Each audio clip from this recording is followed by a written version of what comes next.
30 வருடங்களுக்கு முன் தொலைந்து போன உங்கள் மகன் நான் தான் என கண்ணீர் மல்க நாடகமாடி சொத்துக்களை சுருட்டி கொண்டு டாடா காட்டி செல்லும் நூதன மோசடியை அரங்கேற்றி வந்த இளைஞர் உத்தரப்பிரதேச போலீசாரிடம் வசமாக சிக்கியுள்ளார். DNA பரிசோதனை மோசடி நபரை காட்டி கொடுத்தது எப்படி? நியாயமா பார்த்தா மணிரத்னம் என்ன கூப்பிட்டு நடிக்க வச்சிருக்கணும்.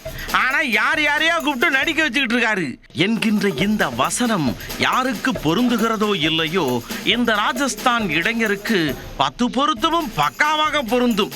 எமக்கு தொழில் மோசடி என சத்திய பிரமாணம் எடுத்துக்கொண்டு ஊர் ஊராக சொல்லும் இந்த இளைஞர், சின்ன வயசுல தொலைஞ்சு போன உங்க பையன் நான் தான் என நீலி கண்ணீர் வடித்து குடும்பத்துக்கே விபூதி அடித்து விட்டு சொத்துக்களுடன் டாட்டா காட்டி செல்வதையே வழக்கமாக கொண்டுள்ளார். உத்தரப்பிரதேசத்தில் தனது உருட்டு வேலையை காட்டியவரை DNA பரிசோதனை காட்டி கொடுத்தது எப்படியோ. தொலைந்து போன ஊமை பேரன் 30 வருடங்களுக்கு பிறகு கண்ணீரும் கம்பளையுமாக மீண்டும் வந்து தாத்தாவுடன் ஒட்டி கொண்டு சொத்துக்களை சுருட்டி செல்ல நினைக்கும் இந்த நகைச்சுவை காட்சி பழையதுதான் என்றாலும் நவீன காலத்திற்கு ஏற்றாற்போல் மெருகேற்றி இந்த மோசடியை பக்காவாக அரங்கேற்றி இருக்கிறார் ராஜஸ்தானைச் சேர்ந்த இந்த இளைஞர்.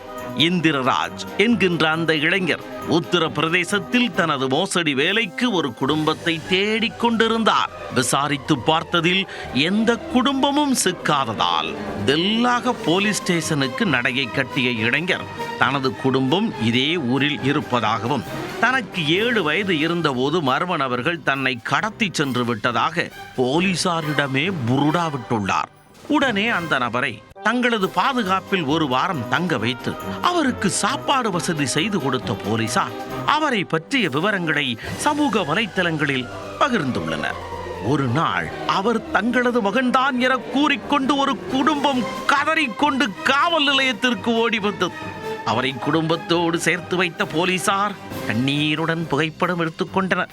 30 ஆண்டுகளுக்கு பிறகு எனது குடும்பத்தோடு நான் சேர்ந்து விட்டேன் என உணர்ச்சி பொங்க சோசியல் மீடியாவில் இந்திரராஜ் பதிவிட்டிருந்தார்.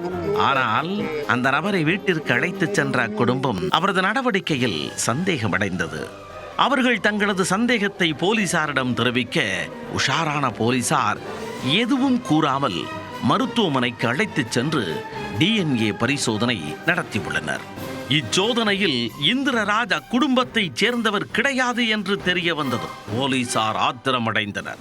எதை வேண்டுமானாலும் பொறுத்துக் கொள்வோம், ஆனால் எங்களையே சென்டிமெண்டில் அடித்து கண்ணீர் விட வைத்த சம்பவத்தை மட்டும் பொறுத்துக் கொள்ள மாட்டோம் என பொங்கி எழுந்த போலீசார் இந்திரராஜை காவல் நிலையம் அழைத்து வந்து 4 காட்டு காட்டி உள்ளனர்.